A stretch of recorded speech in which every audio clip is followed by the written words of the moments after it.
Iniciamos. Comenzamos, ¿les parece? Entonces, nuestro tema de hoy, como el que cierra todo este trabajo, ¿verdad? Del reino de Dios, son los dos grandes movimientos que podemos decir que aparecen en los textos bíblicos.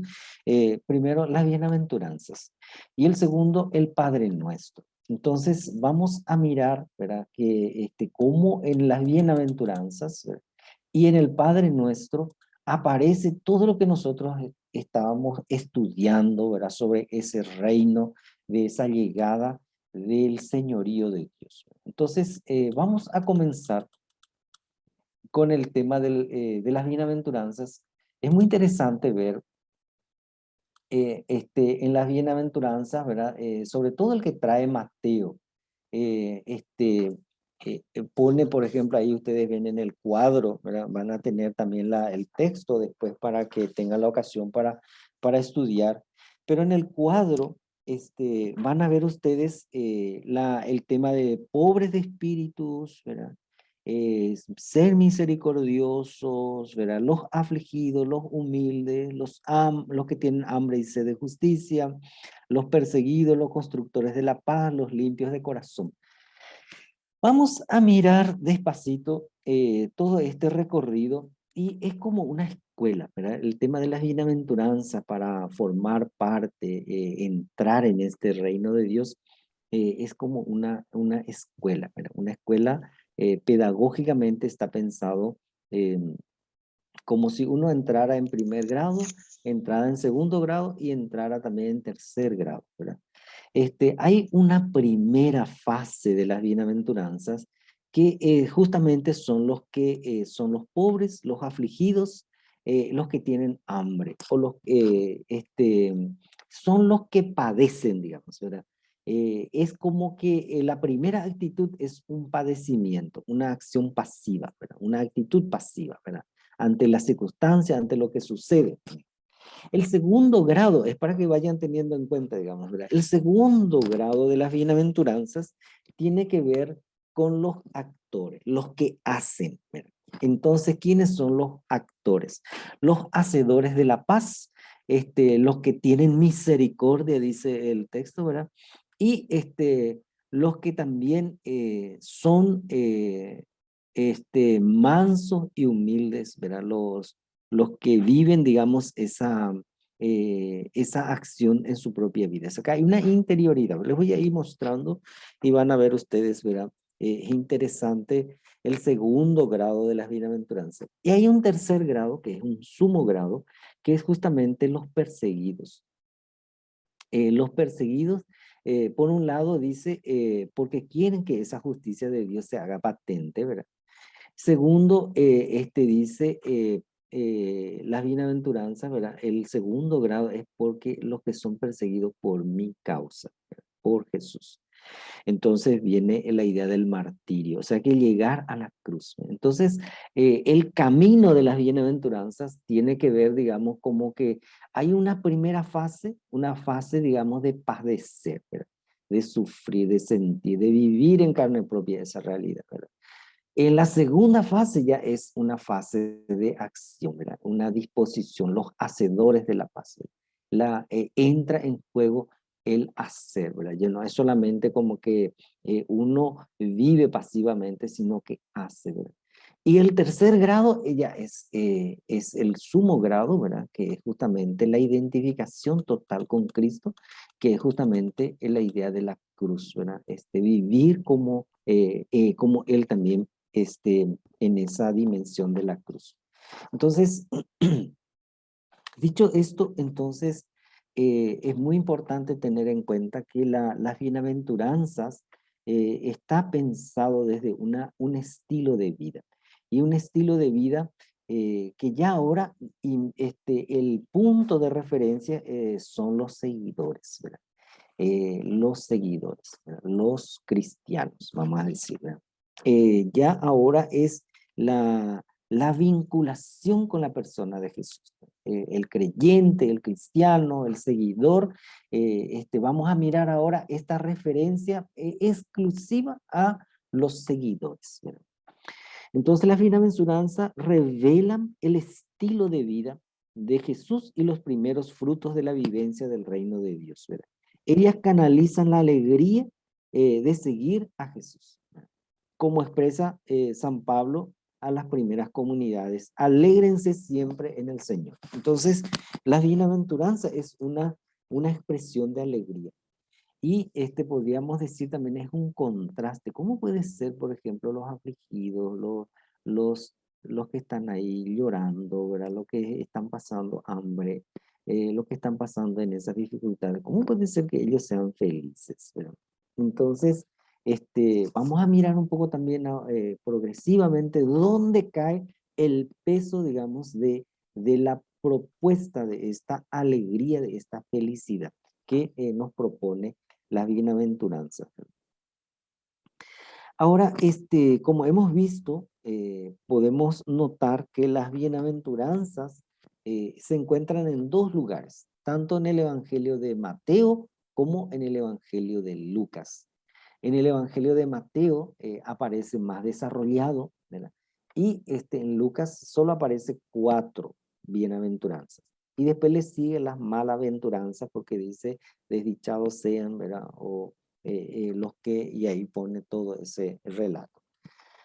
Otro detalle, digamos, para ver en esta introducción a las bienaventuranzas, el punto, ¿verdad? La fuerza, el enfoque que da, por ejemplo, Mateo, está pensado, digamos, en una bienaventuranza, vamos a decir, en un sentido escatológico, ¿verdad? Nosotros ya conocemos ese término de escatología, quiere decir que no se trata solamente de un pasar bien, de un vivir bien, de una prosperidad del presente, sino engloba la totalidad de nuestra vida, de nuestra participación con Dios. Quiere decir también que esta bienaventuranza tiene que ver con nuestra vida definitiva, digamos, con nuestro cielo, vamos a decir, ¿verdad? Con la totalidad de nuestra vida.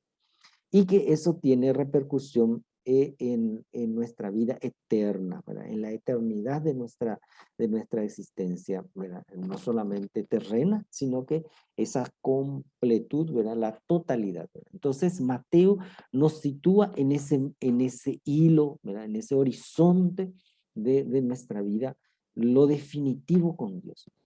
Ahora, Lucas, es muy interesante que la propuesta de Lucas, recuerden ustedes que habíamos visto también que para Lucas es muy importante esta experiencia del presente. Para el Evangelio de Lucas, para él siempre su preocupación es verle a Dios ya ahora. No hay que esperar un futuro, sino que ya hoy les ha nacido el Salvador, va a decir Lucas, ¿verdad?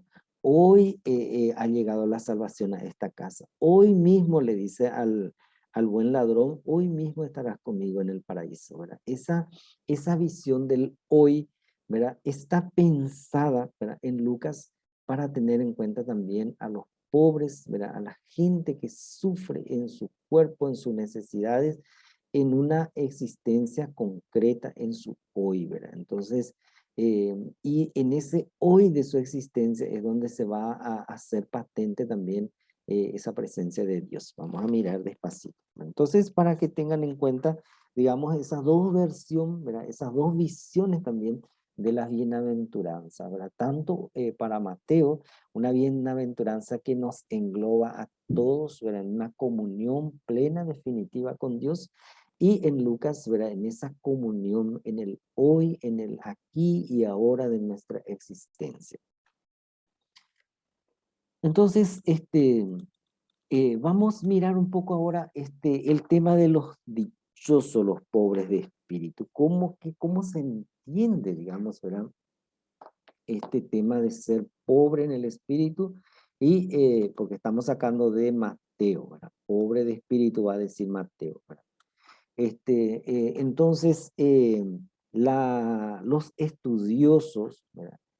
Sitúan justamente Isaías 61 como la base de donde se trae, ¿verdad? Se inspira este texto de las bienaventuranzas, sobre todo algunos elementos, ¿verdad? ¿Qué es lo que dice Isaías 61? Es cuando Jesús fue a la sinagoga, ¿verdad? Un día sábado, y abre el libro donde se lee, dice el texto, ¿verdad? El Espíritu del Señor está sobre mí. Me ha ungido para traer la buena noticia a los pobres, ¿verdad? Para dar la vida a los pobres, a los afligidos, consolar a los que están tristes, ¿verdad? Todo ese largo, esa felicidad que se pone allí, ¿verdad? De esa buena noticia que aparece en el discurso programático de Jesús, ¿verdad? Ahí aparece justamente de llevar la buena noticia a los pobres, ¿verdad? A partir de aquí, parece posible arriesgarse a reconstruir una forma que haga más comprensible las dos interpretaciones de las bienaventuranzas, tanto de Mateo como de Lucas, ¿verdad? Esta base común contendría aproximadamente esto: felices los pobres porque el reino de Dios es de ellos. Felices los que tienen hambre porque serán saciados. Felices los afligidos porque serán consolados. Y ya podemos nosotros tener en cuenta, digamos, ¿verdad? Que estas tres bienaventuranzas tienen que ver con el padecimiento, ¿verdad? Con el primer grado de las bienaventuranzas, ¿verdad? Ese primer impulso, digamos, de las bienaventuranzas. Y también es muy interesante, así como una extensión, ¿verdad? De esta perspectiva, muchos de los discursos, de los escritos también eclesiales, nos sitúan, por ejemplo, que el dolor también es salvador, ¿verdad? Esa gente que duele, ¿verdad? Que le duele profundamente en su corazón, algunas cosas en su vida, o su dolor ahí de su enfermedad en los hospitales, todo ese dolor humano, digamos, ¿verdad? Unido, ¿verdad? Al dolor de Cristo en la cruz, ¿verdad? También es salvador, ¿verdad? Es salvífico, ¿verdad? Quiere decir que también es que en ese dolor está contenido también la presencia soberana de un Dios que nos acoge, ¿verdad? Y nos consuela. Entonces, eso es muy importante para visualizar en este primer dichoso los pobres, por donde se encamina, ¿verdad? Teniendo en cuenta ese texto de Isaías 61. Ahora, ¿qué es lo que prima, digamos, como buena noticia para los pobres, ¿verdad? Eh, para nosotros la idea de pobre, ¿verdad? Viene del término pauper del latín, ¿verdad? Y designa a los que tienen poco, ¿verdad? Es siempre nosotros, nuestra visión de pobre, digamos, significa aquello que no tiene, ¿verdad? O sea que siempre es como una carencia material. Eh, por eso hablamos de los indigentes, hablamos de los empobrecidos, ¿verdad? Hablamos de aquello que no tiene, ¿verdad? Y siempre tiene que ver con la cosa material, ¿verdad? Pero en el Evangelio, ¿verdad? Los pobres son propiamente los indigentes, los desgraciados, a los que hay que socorrer con limosna. No es casual que las bienaventuranzas los asocien a los que tienen hambre, ¿verdad? Este, Después también son los que en el Antiguo Testamento le llaman los anahuim, ¿verdad? ¿Qué son los anahuim? Son los que no tienen nada, no tienen nada. Su única riqueza, su única esperanza, su único consuelo es Dios. Entonces, estos anahuim del Antiguo Testamento fueron alimentando, digamos, ¿verdad? Desde su indigencia, de su necesidad, no se quedaron solamente, digamos, con ese apelativo de ser pobres, ¿verdad? Como hoy día podemos decir, ¿verdad? Son los que duermen o viven mal, ¿verdad? Mal viven, ¿verdad? Y se quedan simplemente en una dimensión sociológica. Los anahuim del Antiguo Testamento, ellos desarrollaron una experiencia de una espiritualidad interior, ¿verdad? Tradujeron su experiencia de esa pobreza, digamos, llevaron a una dimensión, vamos a decir, espiritual interior de su pobreza, ¿verdad? Y ahí está el secreto, digamos, ¿verdad? De la idea de la Biblia, sobre todo el Nuevo Testamento, de pensar en los pobres. O sea, que no se queda solamente en una dinámica de una pobreza sociológica, ¿verdad? De una necesidad material, sino que al mismo tiempo esa necesidad material sociológica de su indigencia llevaron a leer su existencia, su vida, desde una presencia de Dios, desde un Dios que siempre como que esperanzado de ese Dios que le puede acoger y le puede sostener. Entonces, eso es muy importante para poder comprender los pobres en el Nuevo Testamento, sobre todo. Entonces, para estos desgraciados, ¿verdad? Es para lo que el anuncio del reino de Dios constituye verdaderamente la buena noticia, ¿verdad? Los cambios producidos por el reino les reportarían el fin de sus sufrimientos, ¿no? Los que tienen hambre nadarán en la abundancia. Pero ¿por qué estos desgraciados han de ser los privilegiados del reino de Dios? ¿Verdad? Y entonces ahí es donde vamos a mirar qué sentido nos trae, digamos, la propuesta de la bienaventuranza para pensar y que dice felices los pobres, ¿verdad? De espíritu. Estamos leyendo a Mateo, ¿verdad? ¿Qué méritos tienen ser pobre? Tener hambre para heredar y formar parte de ese reino, ¿verdad? En el reino de Dios, ¿verdad? Entonces la cuestión está mal planteada, pues no se trata del mérito de la miseria, ¿verdad? Sino de la manera como Dios entiende ejercer su realeza. Entonces, la acción no recae, digamos, ¿verdad? Sobre el indigente, sobre la persona que está padeciendo lo que está pasando, esa necesidad, sino dice respecto a Dios, digamos, cómo este Dios se hace cargo de ellos, ¿verdad? Y en el Antiguo Testamento se esperaba, ¿verdad? Esa realización de este Dios que venga, ¿verdad? A cuidar y a ponerse del lado de esta gente desheredada, ¿verdad? Ese es el punto fundamental, digamos, para poner. ¿Dónde recae la acción, digamos? No por el hecho mismo de ser pobres, ¿verdad? Indigentes, sino por el hecho de que Dios se hace cargo de ellos, ¿verdad? Aquí es precisamente donde interviene el poder real. El rey es el protector y defensor de los que no pueden defenderse por sí mismos. El que hace justicia a la viuda y al huérfano, al oprimido y al emigrante, ¿verdad? La justicia real juega a favor de los débiles y pobres en contra de los poderosos y ricos, ¿verdad? Estas son las esperanzas que evoca y alienta el reino de Dios esperado, que se espera y se expresa en Isaías 11, con las imágenes del lobo que se echa con el cordero, el león que come paja como los bueyes.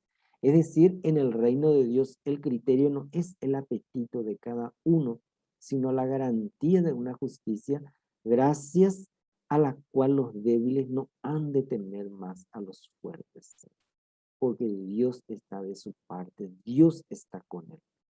Ese es fundamental, digamos, cuando nos referimos felices los pobres de espíritu, ¿verdad? La felicidad no está en porque ellos sean pobres, sino porque son pobres, Dios les da esa felicidad, ¿verdad? La felicidad viene de fuera, ¿verdad?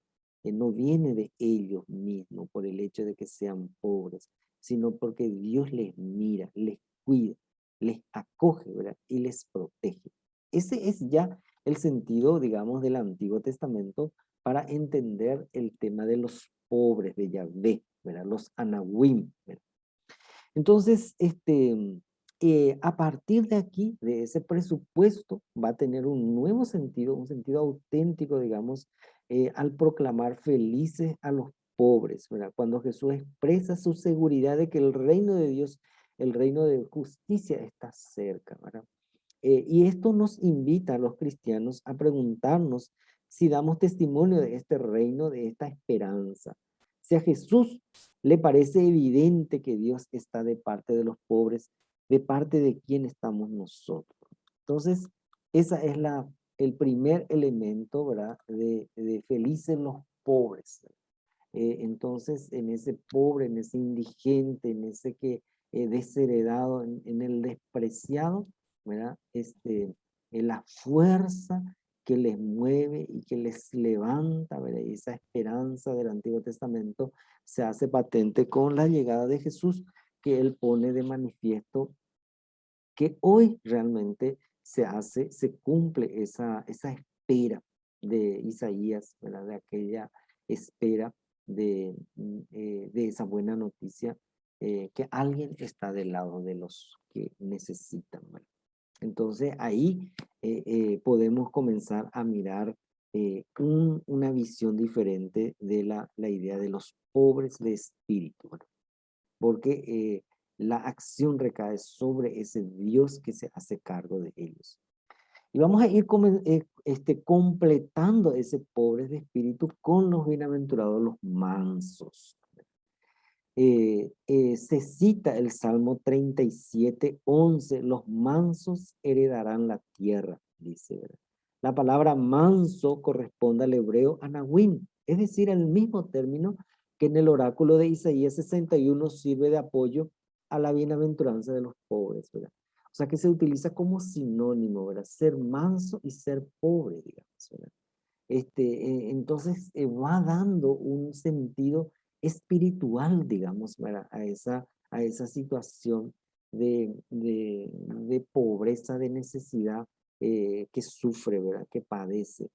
Y no reacciona como con una violencia, digamos, ¿verdad? Sino que acoge, ¿verdad? En esa confianza filial, podríamos decir nosotros hoy día, ¿verdad? Una confianza plena de que ese Dios se hará, un día hará presente su justicia en medio de ellos. Es fuerte esa perspectiva, ¿verdad?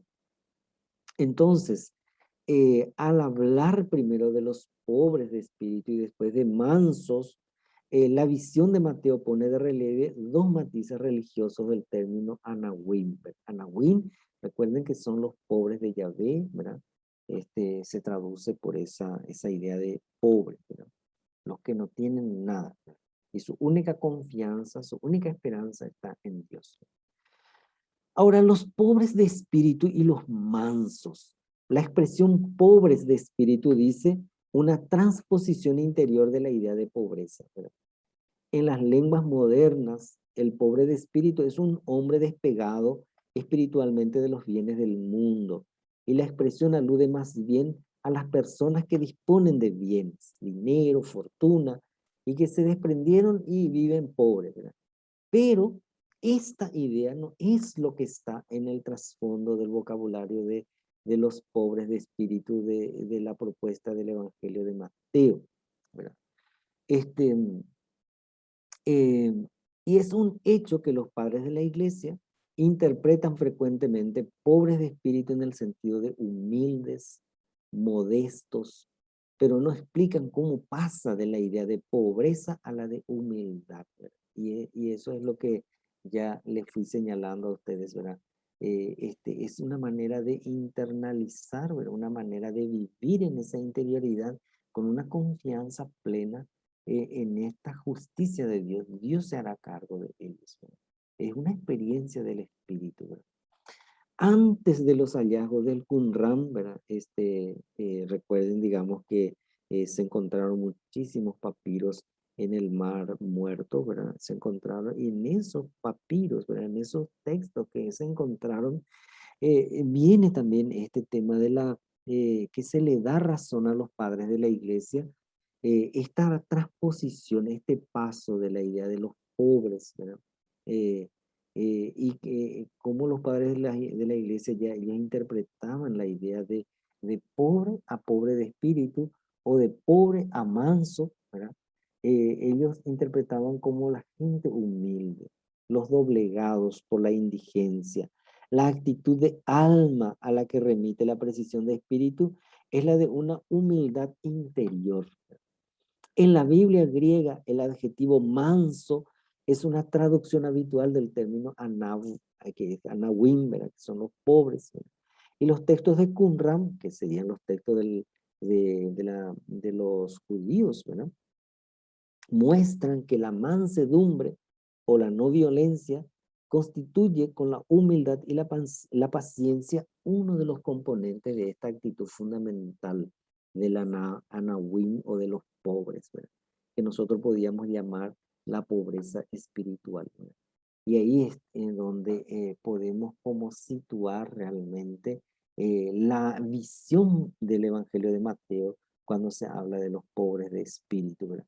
Uno que ha internalizado plenamente su vivencia, ¿verdad? Y vive en esa mansedumbre, vive en esa confianza extraordinaria, plena, en este Dios que hará justicia por ellos, ¿verdad? Y a favor de ellos, ¿verdad?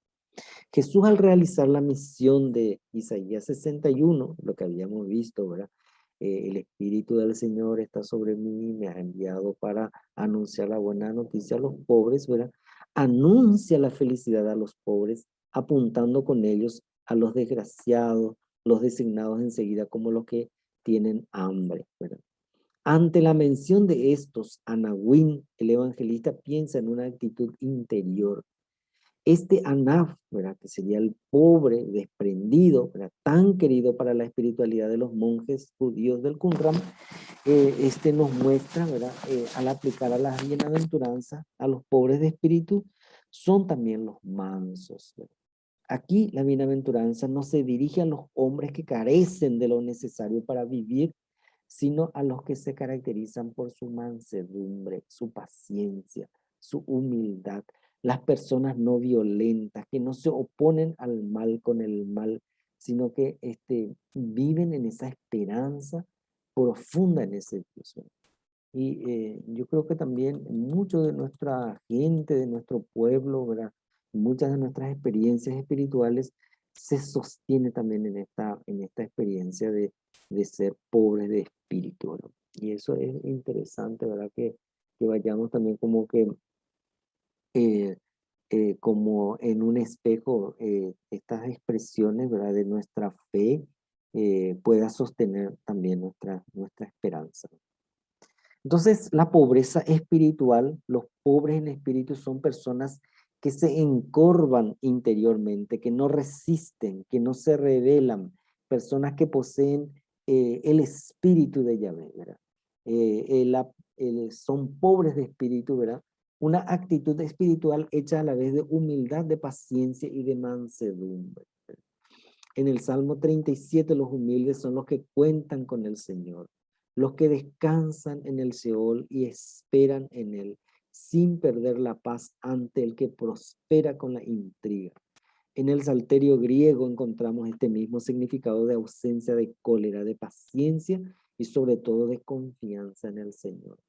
El humilde es aquel que no se irrita ante las contradicciones de la vida y sabe tener paciencia en la espera de verse colmado.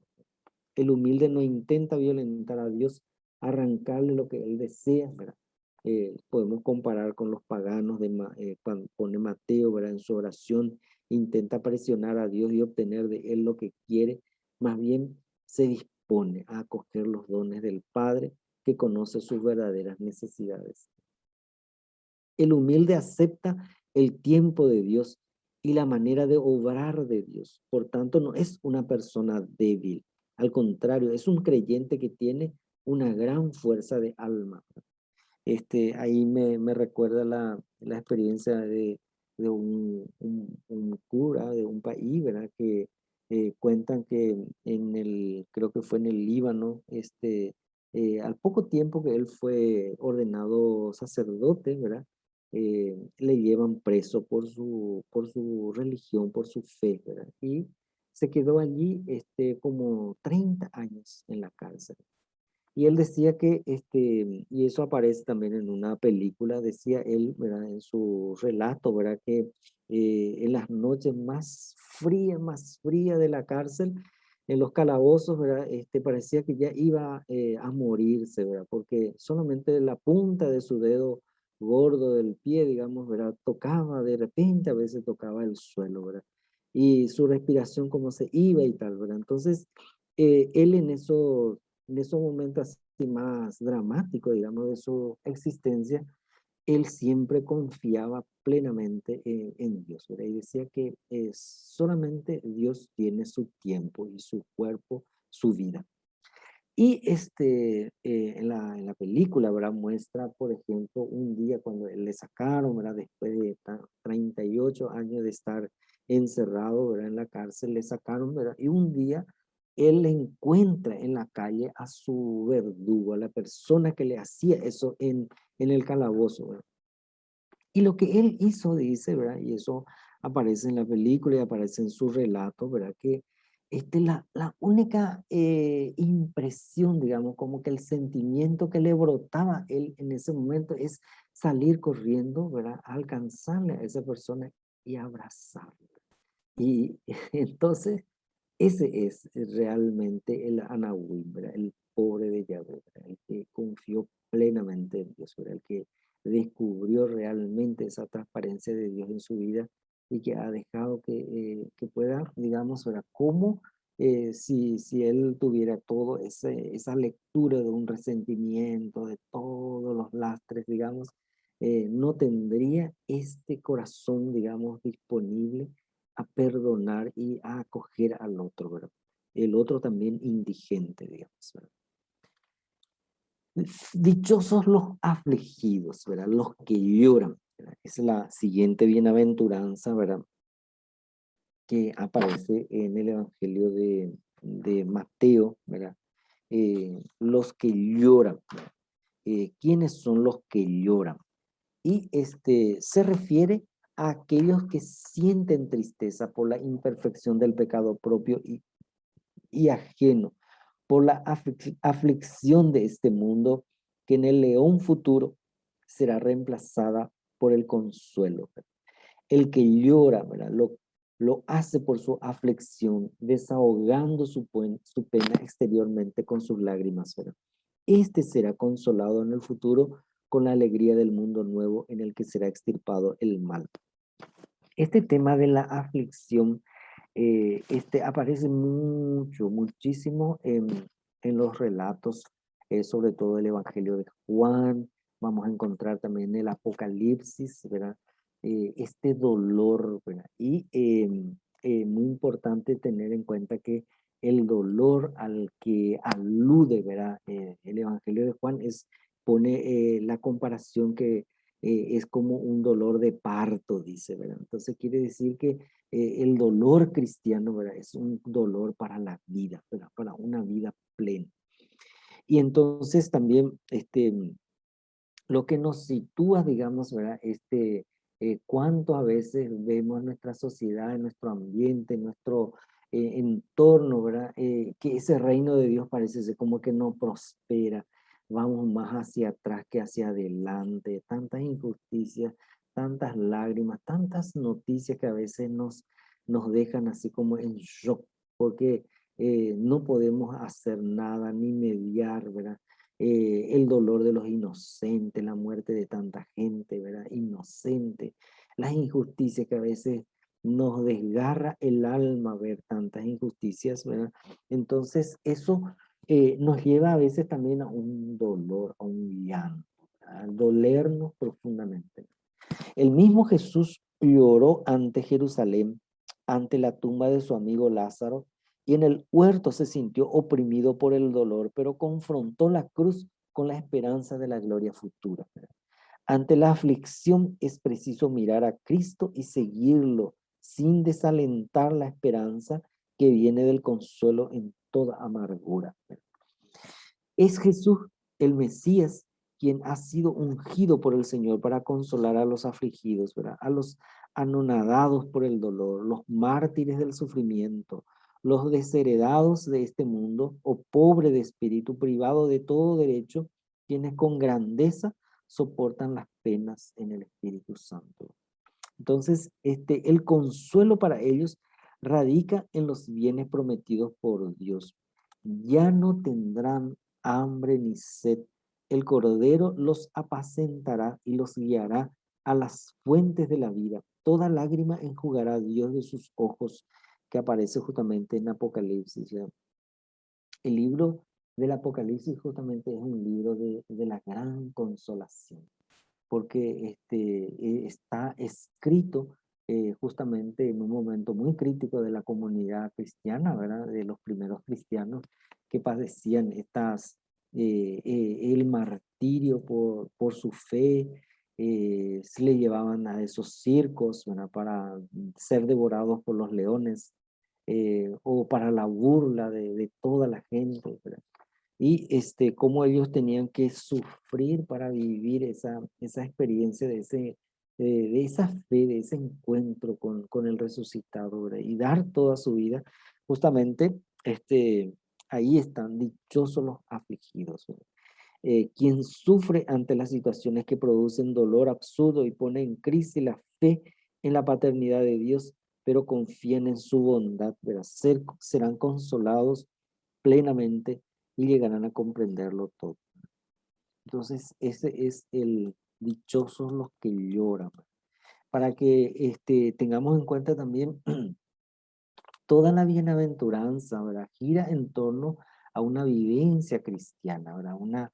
Cómo se pone en juego, ¿verdad? En movimiento esta praxis, ¿verdad? Esta expresión del compromiso, ¿verdad? Cristiano en el mundo.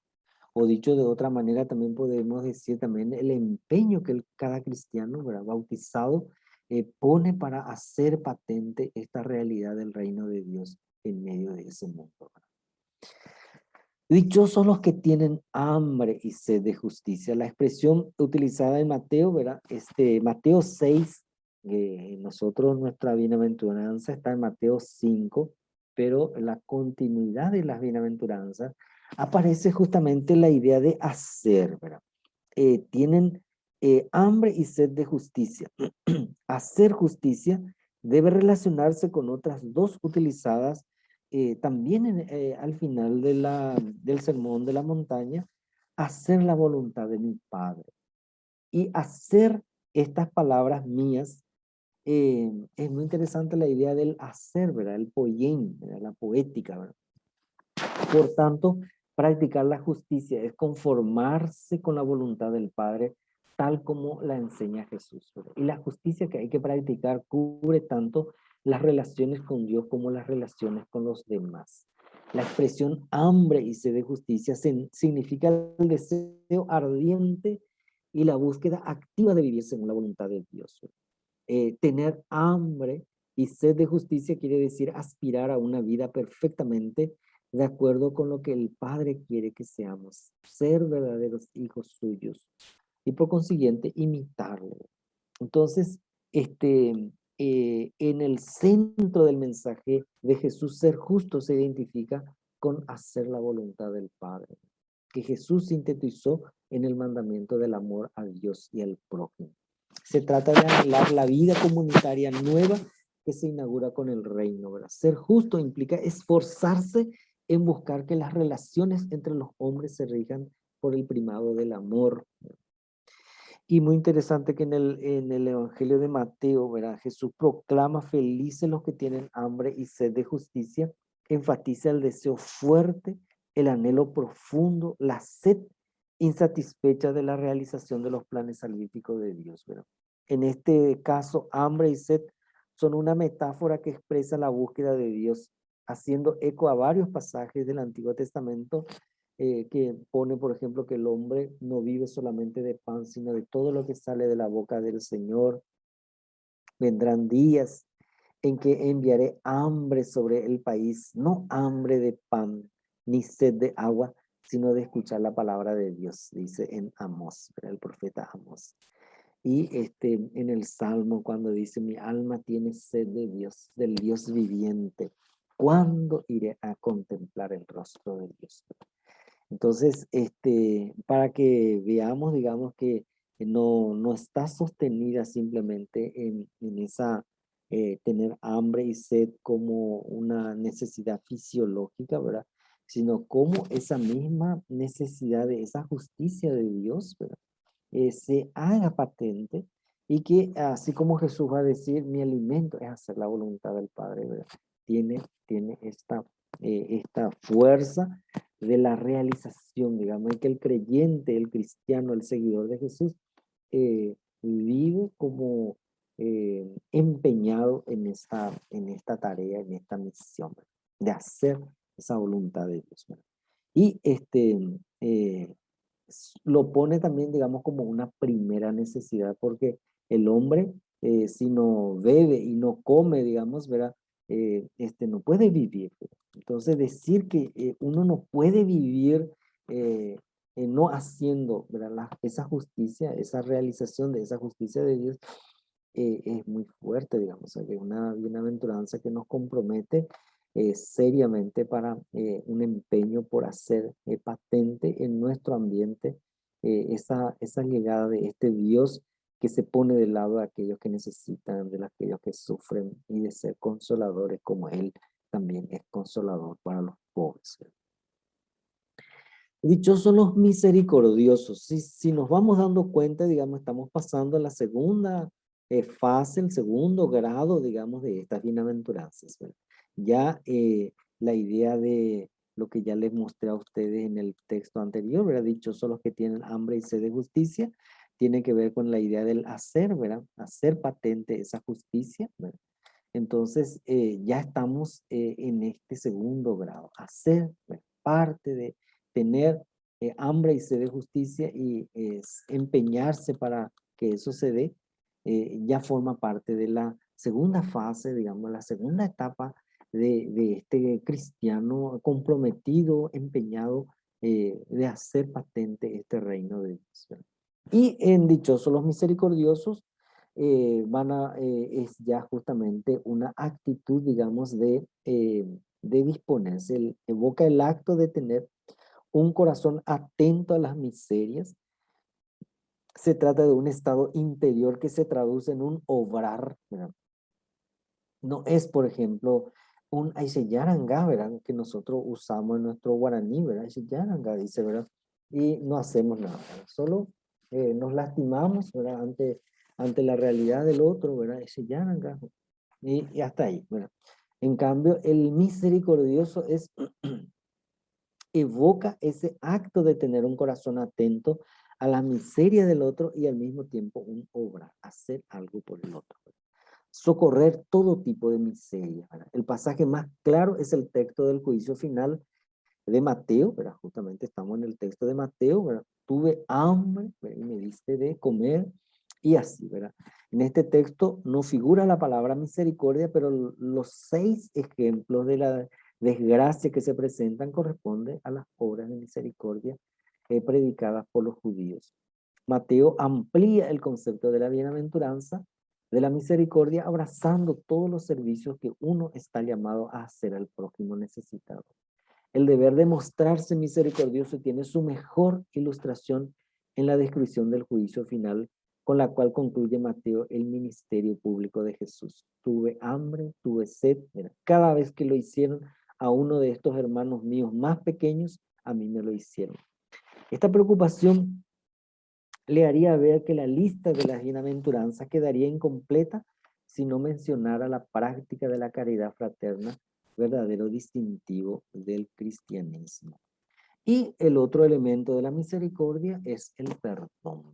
Y como vimos nosotros en la parábola, en la semana pasada, en la parábola de este eh, eh, patrón, ¿verdad? Misericordioso, y que el criado inmisericordia, ¿verdad? Se ve ese contraste y que somos invitados a actuar de la misma manera como Dios es misericordioso con nosotros, también actuar de esa manera entre nosotros, ¿verdad? Esa relación de misericordia. El perdón concedido a los otros se deriva del perdón recibido de Dios, ¿verdad? La experiencia de haber sido perdonados por Dios nos hace normalmente aptos para que nosotros perdonemos a los que nos han ofendido. El como yo tuve misericordia de ti, ¿verdad? Es tanto, digamos, como que el origen, el principio de nuestra actuación y al mismo tiempo también la dimensión, ¿verdad? El modo como nosotros también perdonamos a los demás. Seguimos: dichosos los limpios de corazón. La formulación de esta bienaventuranza proviene del Salmo 24, que contiene la expresión limpio de corazón y la alusión a ver a Dios. El limpio de corazón del Salmo 24 designa a la persona que está ante Dios con toda integridad y rectitud. La bienaventuranza de Mateo indica que la verdadera impureza procede del interior, del corazón, no de las faltas contra las reglas de pureza ritual. El mal reside en la intención de la acción, no en el gesto exterior que se hace. El mal y por tanto el bien viene de dentro, no de fuera. Y eso es interesante también, como que esta bienaventuranza nos ayuda a mirar un poco dónde está la fuerza viva, digamos, de nuestra acción.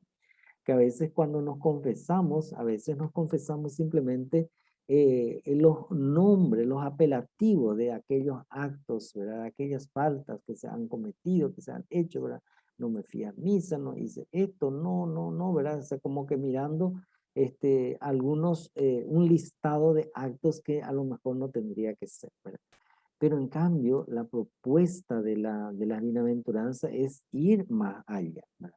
¿Cuáles son los que movieron para que esos actos puedan sucederse, puedan darse, ¿verdad? Entonces, nos lleva a mirar justamente esa pureza interior del corazón, ¿verdad?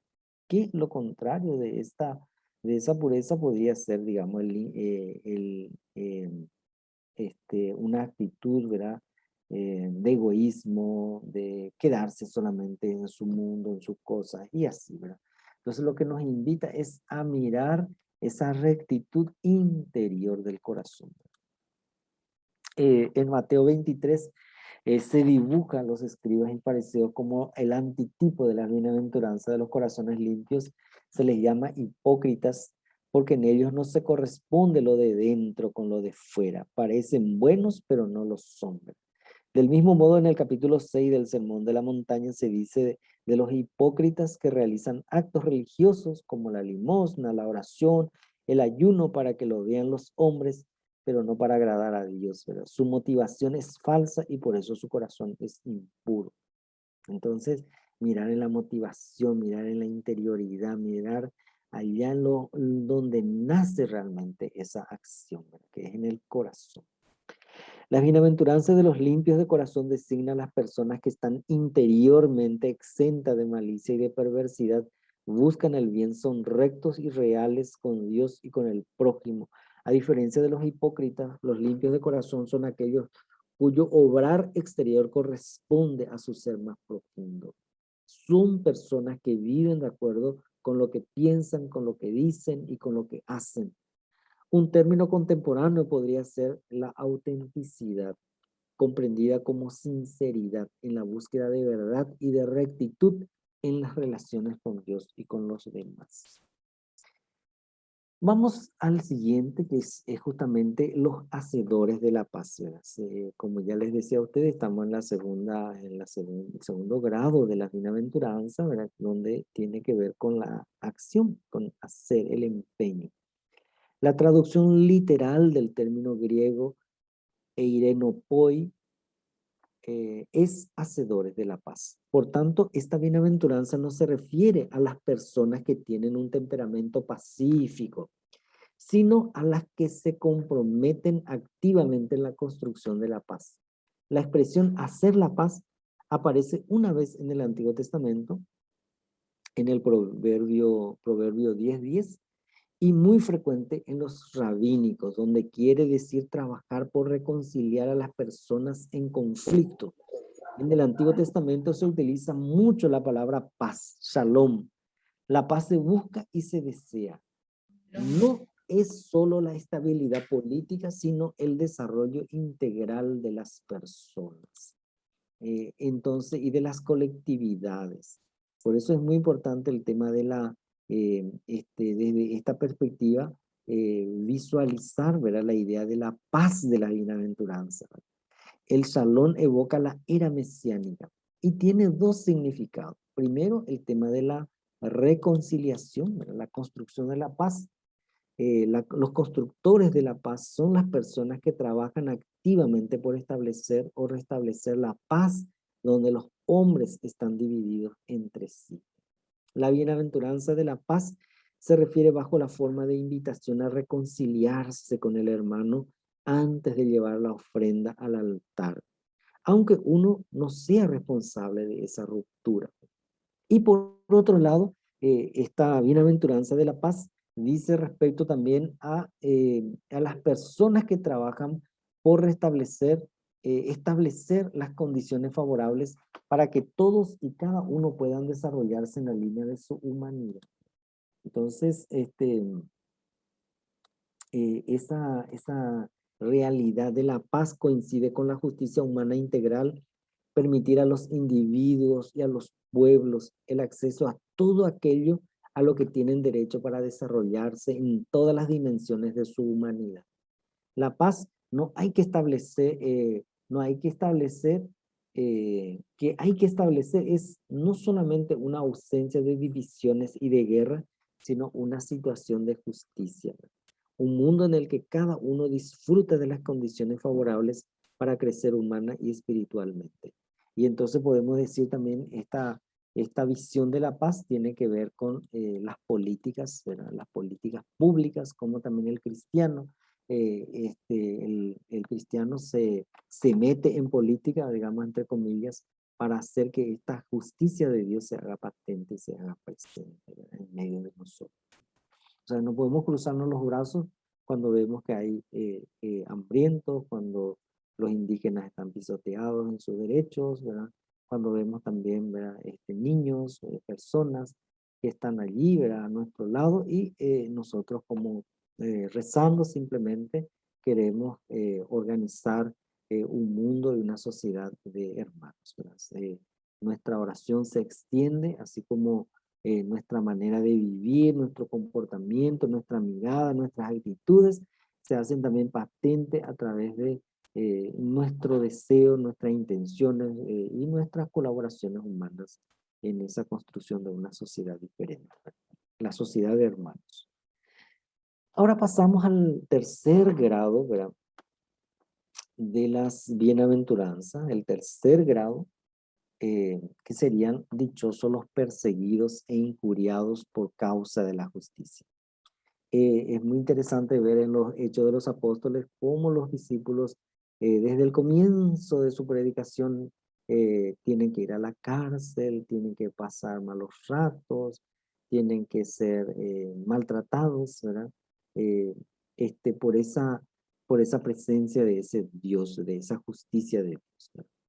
Recuerden que, digamos, cuando hablamos de justicia, cuando decíamos felices los pobres en el espíritu, el tema de los pobres, de los anahuim del Antiguo Testamento, el deseo era, ¿verdad?, de ese Dios que venga a hacerse cargo, ¿verdad?, a escuchar su clamor, y que alguna vez Dios también estará del lado y de parte de ellos, ¿verdad?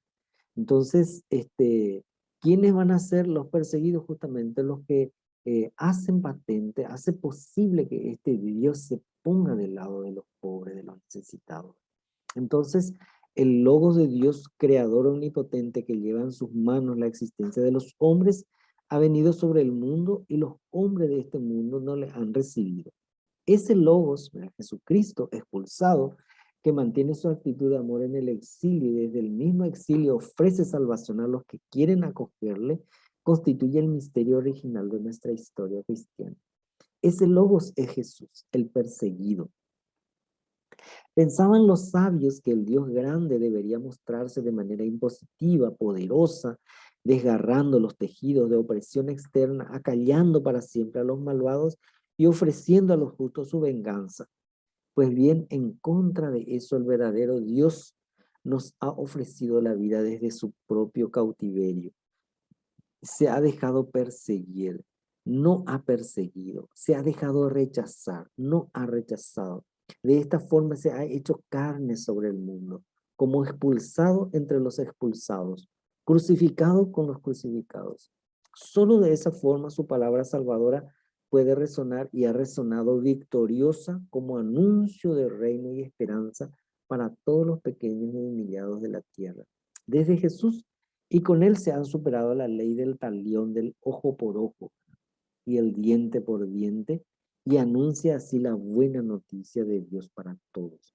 Esa buena nueva de un Dios que ya no funda su poder en la violencia, un Dios que no castiga a los culpables, que no persigue a los publicanos prostitutas, no utiliza ningún tipo de chivo expiatorio para mantenerse con poder sobre la tierra. Eso le permite anunciar la buena nueva a los hombres. Pueden vivir en unidad sin oponerse unos a otros.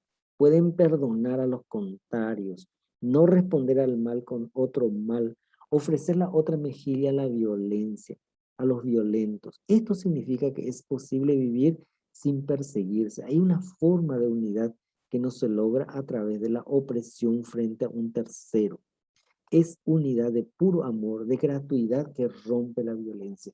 Y ese es el modo como Jesús nos muestra este tema de la justicia, ¿verdad? Una justicia que no viene del ojo por ojo, ¿verdad?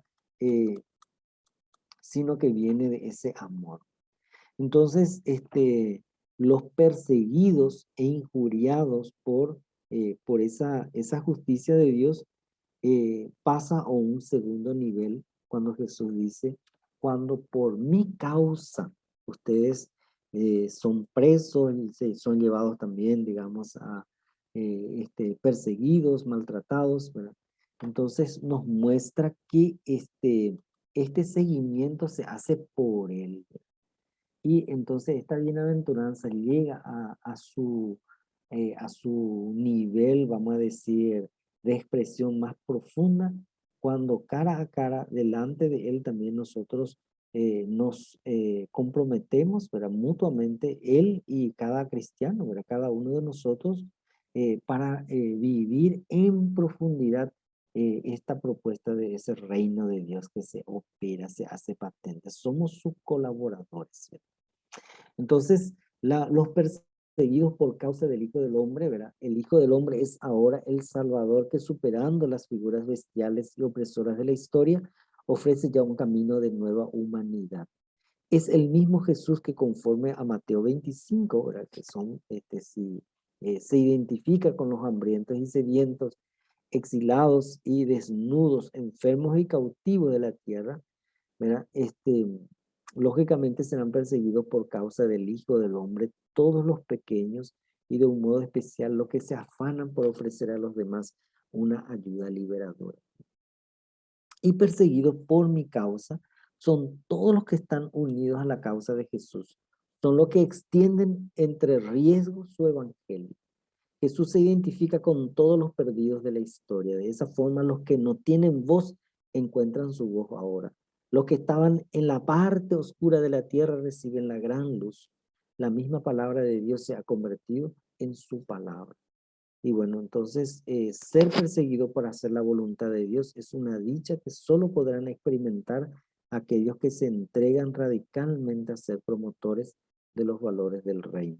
Esta bienaventuranza nos anima a no tener miedo a vivir nuestra entrega a Cristo de modo radical, ¿no? Y una entrega también que es capaz, lo que nos llena y nos sobrecoge, porque justamente nos sentimos parte de ese gran proyecto de humanidad, ¿verdad? De fraternidad que trae Jesús. Entonces, ahí es donde se hace también patente realmente nuestra participación en esta obra de redención. Entonces, construir ese reino de Dios supone justamente la cruz, ¿verdad? Supone pasar por ser perseguidos, injuriados y vivir también ese drama de la cruz, ¿verdad? Entonces, todo cristiano, ¿verdad? Nos ponemos también en ese trayecto, ¿verdad?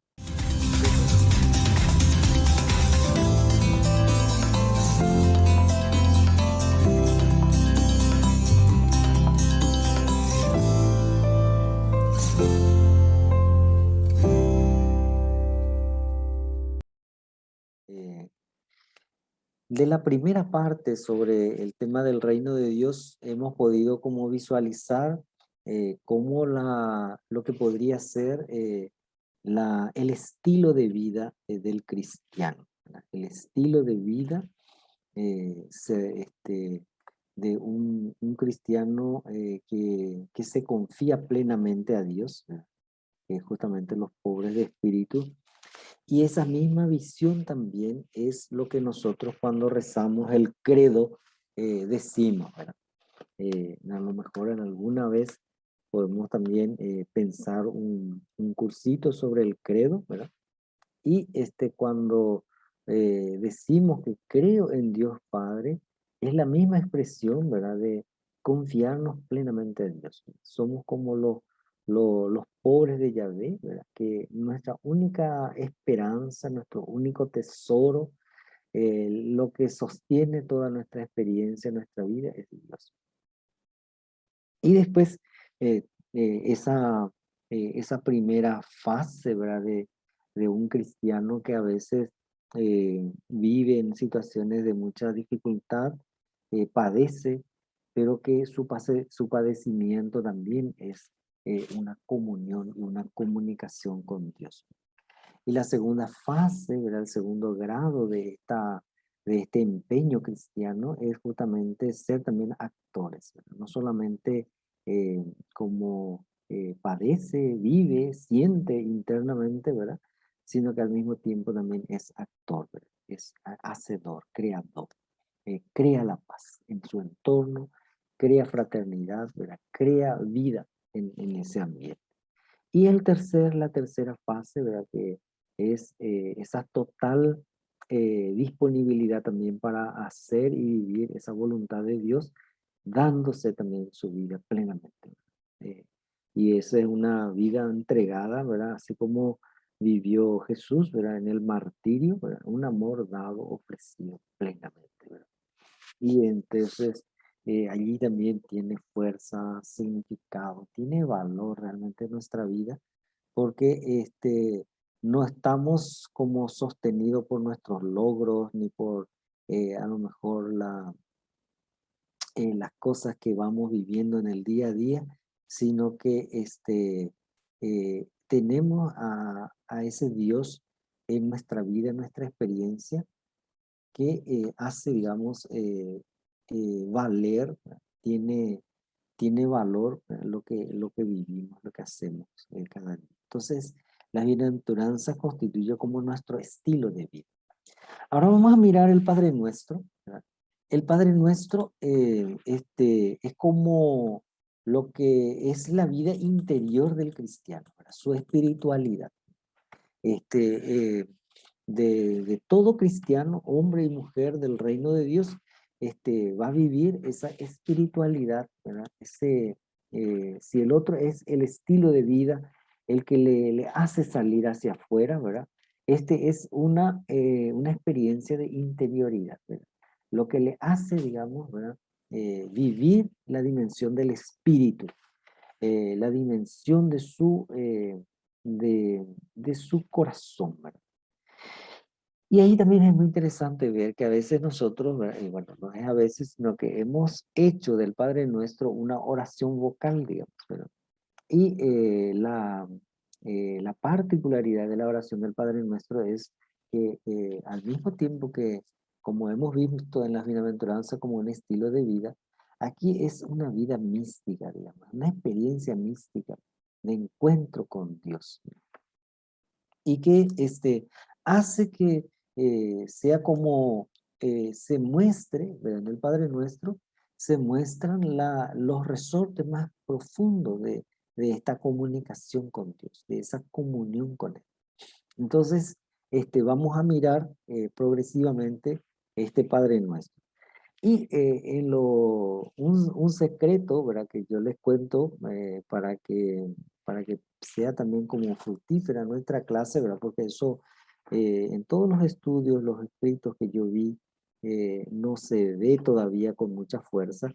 Es que así como hemos visto en la bienaventuranza que hay grados en la bienaventuranza de esa pertenencia a ese empeño por hacer patente este reino de Dios, En el Padre Nuestro vemos también que hay dos movimientos, ¿verdad?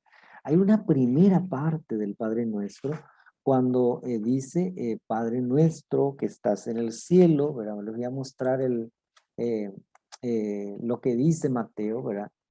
Así también, Mateo y Lucas son los dos evangelistas que traen, ¿verdad?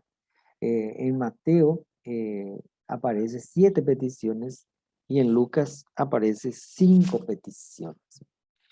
Ahora, y vuelvo a lo que les fui señalando, el secretito para que vean ustedes. Si ven la pantalla van a ver ustedes que en las 3 primeras oraciones, ¿verdad?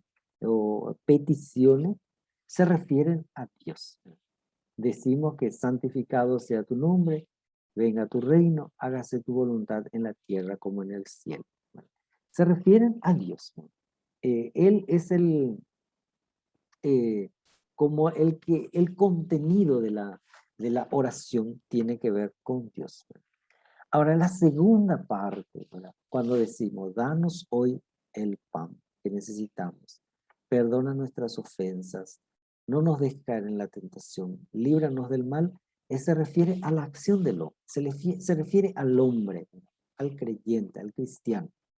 Entonces, este, a- es interesante ver que hay un quiasmo, ¿verdad? Habíamos estudiado ya también nosotros el quiasmo cuando trabajamos en el tema de la resurrección. Aquí también se da vamos a decir como eh, un intercambio entre lo que es estas 3 peticiones que están en la primera parte. ¿Quién va a hacer esta santificación? ¿Quién va a hacer que ese reino de Dios ya se haga patente? ¿Quién va a hacer que se haga la voluntad de Dios aquí en la tierra como en el cielo? El hombre, ¿verdad? Entonces hay un intercambio, ¿verdad? Lo que se refiere a Dios, ¿verdad? Es tarea del hombre. El hombre tiene que hacer, el cristiano, el creyente, ¿verdad? Es su tarea hacer, ¿verdad? Las cosas de Dios en la tierra, ahí donde está. Y en la segunda fase, ¿verdad? Que es justamente lo que es necesidad del hombre, digamos, ¿verdad? Es lo que le corresponde a él, ¿verdad? Lo que él vive en el día a día, ¿verdad? Que tiene que comer, ¿verdad? Tiene que, en esa convivencia entre unos y otros, ¿verdad? Vive también tentado y esa dimensión del mal, ¿verdad? Está ahí. Es justamente lo que le pedimos a Dios, que Él apoye, que Él sostenga, que Él se haga cargo, ¿verdad? Que Él esté allí. Entonces, nos damos cuenta, digamos, ¿verdad? Esas 3 peticiones primeras que tienen referencia a Dios y las 4 últimas, ¿verdad? Que tienen referencia al hombre, hay un intercambio. El hombre va a hacer lo que a Dios le corresponde, vamos a decir, ¿verdad? Así en un término bien y pronto, ¿verdad? El hombre va a hacer posible que se dé esa santidad de Dios, que se venga su reino y que se haga esa voluntad. Y en cambio, Dios, ¿verdad? Va a hacer posible que ese pan de día a día, que ese perdón se haga patente y que esa tentación sea liberada y que también ese mal no pueda ser lo que haga, digamos, patente la vida de un hombre, ¿verdad? De una persona, sino de Dios. ¿Verdad? Entonces ahí mismo ya nosotros podemos ver que en la estructura del Padre Nuestro hay un diálogo, ¿verdad? Hay un intercambio de servicio, de acciones, ¿verdad? De relación, ¿verdad? Y ahí podemos ver lo que dice Dei Verbum 2, ¿verdad? Del Concilio Vaticano II, que el hombre es consorte de la naturaleza divina, ¿verdad? Nosotros somos consortes, participantes de esa obra de Dios, ¿verdad? Entonces, que eso sea ya como la introducción que nos pueda ayudar, ¿verdad? A entender este intercambio que se da entre Dios y el hombre. Ahora, eh, hemos visto ya también cuando habíamos trabajado en la primera parte del reino de Dios, lo fundamental de esa presencia, de ese señorío de Dios es esta llegada de Dios como Padre, como Abba, como Papito. Y así es cuando Jesús nos invita a nosotros a referirnos a Dios, ¿verdad? Como papito. Y es muy interesante que el texto, ¿verdad? En el arameo está este Abba, ¿verdad? Papito nuestro. Y no dice, no nos enseña, digamos, a rezar papito mío, ¿verdad? Sería mío, ¿verdad? No, sino que nuestro. Nos pone en una dimensión comunitaria de esta oración. Entonces, la oración cristiana, ¿verdad? Está marcado, digamos, o marcada desde el vamos, desde una experiencia comunitaria, ¿verdad? Una oración comunitaria, una oración de los hijos e hijas de Dios, ¿verdad? Y tiene siempre ese marcado carácter trinitario porque oramos al Padre, ¿verdad? Con Jesús, ¿verdad? Impulsado por su Espíritu, ¿verdad? Y esta oración es un diálogo de amistad entre Dios y nosotros. Y más todavía si hemos visto ya esa estructura que yo les di, les mostré a ustedes, ¿verdad? Ese es un secretito porque no, ningún estudioso todavía ve en esa perspectiva, ¿verdad? Entonces, van a ver ustedes que en ese diálogo, ¿verdad? En ese intercambio que se da entre Dios y sus hijos, podemos notar ya nuestra oración, cómo se da de una manera así como hay nuestra participación, nuestra parte también en este misterio de Dios, ¿verdad? Es Él quien comienza el diálogo como ocurrió con su Hijo. Jesús ora llamando a Dios, Abba Padre, mi querido, porque ante Dios se ha dirigido a Él diciendo, tú eres mi Hijo muy querido. Dios Padre está en el origen de la oración de Jesús y también en nuestra oración, porque como nos dice el Evangelio de Juan, Él nos amó primero. De ese modo inició ese diálogo de amistad que es la oración. Él está en el origen de la oración porque nos ha hecho hijos en el Hijo, diciéndonos a cada uno de nosotros, tú eres mi Hijo querido. Y con ello nos da el derecho de poder decir, Abba Padre. No solo el origen, también el término o destino de la oración cristiana es el Padre. Entonces, iniciar con este Padre, ¿verdad? Papito, ya podemos decir, ¿verdad? Que Jesús nos sitúa en esta familia, ¿verdad? Con Él, ¿verdad? De dirigirnos todos en esta relación, digamos, de filiación y al mismo tiempo dirigirnos al Padre como en una relación, digamos, de familiaridad, de cercanía, ¿verdad? No nos invitó a utilizar un tratamiento lejano, ¿verdad? Como podríamos decirle usted, ¿verdad? Por respeto, ¿verdad? Justamente Jesús nos invitó a un trato familiar con Dios, ¿verdad? Y eso es muy interesante también porque esta oración del cristiano es la oración de un hijo de Dios que se dirige a su Padre Dios con confianza filial, en la cual se expresa en las liturgias de Oriente y de Occidente con la bella palabra típicamente cristiana que le llaman parresía. Simplicidad sin desviación, conciencia filial, seguridad alegre, audacia humilde, certeza de ser amado. El vocablo parresía indica originalmente el privilegio de la libertad de palabra del ciudadano griego en las asambleas populares y fue adoptado por los padres de la iglesia, para expresar el comportamiento filial del cristiano ante su Padre Dios. Entonces, para que vean que desde el origen de nuestra experiencia cristiana, de nuestra fe, ¿verdad? Este tratamiento de cercanía tiene una dimensión, ¿verdad? De la revelación misma de Dios también para nosotros, ¿verdad? No es nomás porque vamos a buscar un trato dentro de nuestra literatura, de nuestro lenguaje, para decirle a él este tratamiento, ¿verdad? Y le buscamos y uno más acertado va a ser esto, no, digamos, sino que está inserta, digamos, dentro de la misma revelación de Dios, ¿verdad? Un Dios cercano.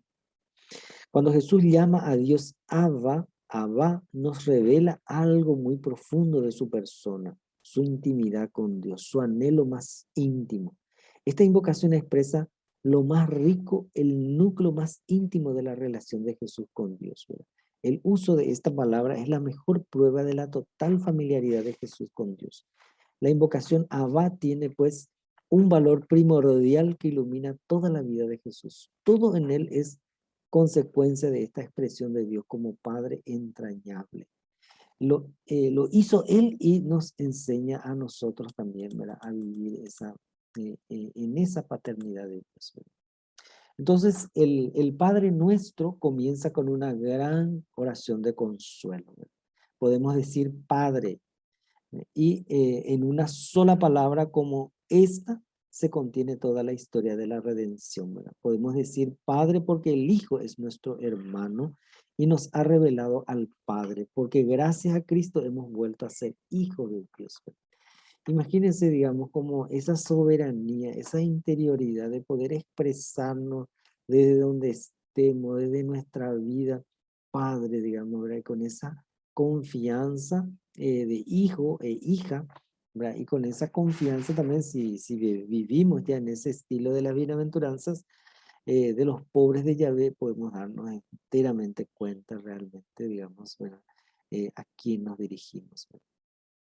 En la predicación de Jesús, el Padre aparece como fuente de todo bien, como la medida del hombre recto. Pero yo les digo, amen a sus enemigos, hagan el bien a los que les aborrecen. Así serán hijos de su Padre que está en el cielo, que hace salir el sol sobre buenos y malos. El amor que llega hasta el extremo, que el Señor ha consumado en la cruz orando por sus enemigos, nos muestra la naturaleza del Padre. Él es amor. Puesto que Jesús lo pone en práctica, Él es totalmente hijo. Y a partir de este criterio nos invita a que también nosotros seamos hijos, ¿verdad? Entonces, eh, esa, esa dimensión de esa fraternidad, ¿verdad? Cuando recuerda que ustedes, dice, eh, cuánto un padre no va a dar una piedra a su hijo que pide pan, ¿verdad?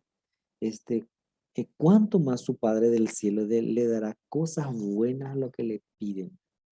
Y el Evangelio de Lucas especifica estas cosas buenas que da el Padre cuando dice, cuánto más su Padre celestial dará el Espíritu Santo a quienes se lo pidan. Esto quiere decir el don de Dios es Dios mismo. La cosa buena que nos da es Él mismo. En este punto resulta sorprendentemente claro que lo verdaderamente importante en la oración no es esto o aquello, sino que Dios se nos quiere dar. Este es el don de todos los dones, lo único necesario. La oración es un camino para purificar poco a poco nuestros deseos, corregirlos e ir sabiendo lo que necesitamos de verdad. Le necesitamos a Dios y a su Espíritu. Cuando el Señor enseña a conocer la naturaleza de Dios Padre a partir del amor a los enemigos y a encontrar en eso la propia perfección para así convertirnos también nosotros en hijos, entonces resulta perfectamente manifiesta la relación entre Padre e Hijo. Se hace patente que en el espejo de la figura de Jesús reconocemos quién es y cómo es Dios, ¿verdad? A través del Hijo encontramos al Padre. Y eso es muy interesante que a veces en nuestras oraciones pedimos nosotros cositas, cosas, ¿verdad? Y ¿qué es lo que en nuestra oración, ¿verdad? En ese diálogo, lo que descubrimos y lo que encontramos es justamente a ese Dios mismo que se nos da plenamente, en su paz, en su sosiego, en esa certeza de su presencia, ¿verdad? En esa comunión con Él, que somos hijos e hijas de Él. Es lo máximo que uno puede vivir, ¿verdad? Y encontrar. Entonces, vivir como hijos e hijas de Dios corresponde, ¿verdad? A vivir amando, ¿verdad? Vivir en esa obediencia filial, ¿verdad? La obediencia quiere decir escuchar, escucharle a Él, en esa confianza, en esa gratitud, ¿verdad? Saber agradecer. Y después imitadores de Dios, ¿verdad? Como en San Pablo a los Efesios va a decir, sean imitadores de Dios como hijos muy queridos, ¿verdad? hemos de imitar a Dios ante todo en su amor, incluso a los enemigos. Tenemos que imitar a Dios en su compasión, en su misericordia, en la capacidad de perdonar siempre. Y bueno, después viene que estás en el cielo, decimos, ¿verdad? Entonces, al orar el Padre Nuestro, cuando decimos que estás en los cielos, no nos referimos como los judíos al cosmos, no pensamos en el cielo de los astronautas o lo que está más allá de las nubes, ¿verdad? Lo que quiere expresar la fórmula, igual que para los judíos, es la trascendencia divina. Dios es el misterio inconmensurable que desborda no solo el cosmos, sino también nuestra inteligencia. Dios es a la vez cercano y trascendente. El que está en el cielo significa que Dios escapa a toda comprensión del hombre, que no le puede encerrar en cualquier reduccionismo. Lo que hoy podríamos traducir también es Padre nuestro que estás envuelto en el misterio. Pero ese Dios al mismo tiempo en ese misterio es también cercano, amigo, compañero de camino, ¿verdad? No está como que ajeno a nuestro dolor, a nuestra necesidad. Es un Padre cercano y bondadoso, pero es totalmente otro, es decir, infinitamente superior y diferente, ¿verdad? Él está de nuestra parte, de nuestra vida, nuestro dolor. No es indiferente, pero sigue siendo totalmente otro, el misterio. Eso queremos decir cuando expresamos que está en los cielos, ¿verdad? Que abarca todo, ¿verdad? Que es inmenso, ¿verdad? La expresión que está en los cielos significa también que Dios no está vinculado a ningún templo ni ningún lugar concreto, sino que está en todas partes, ofreciendo su bondad paternal a todos. El cielo no es un lugar cósmico, el cielo es la comunidad trinitaria, el cielo es Dios mismo que nos envuelve y penetra a todos con su amor. Si nosotros respondemos a ese amor, estamos también en el cielo. Y ese cielo está también en nosotros. Dios habita en nuestro corazón, nuestra vida, y por eso también el que ora desea ver que reside en él aquel a quien invoca, como decía San Agustín. Entonces el cielo es el lugar interior de nuestro ser, donde Él es conocido y reconocido, donde se vive la plenitud de la relación amorosa entre el Padre y sus hijos.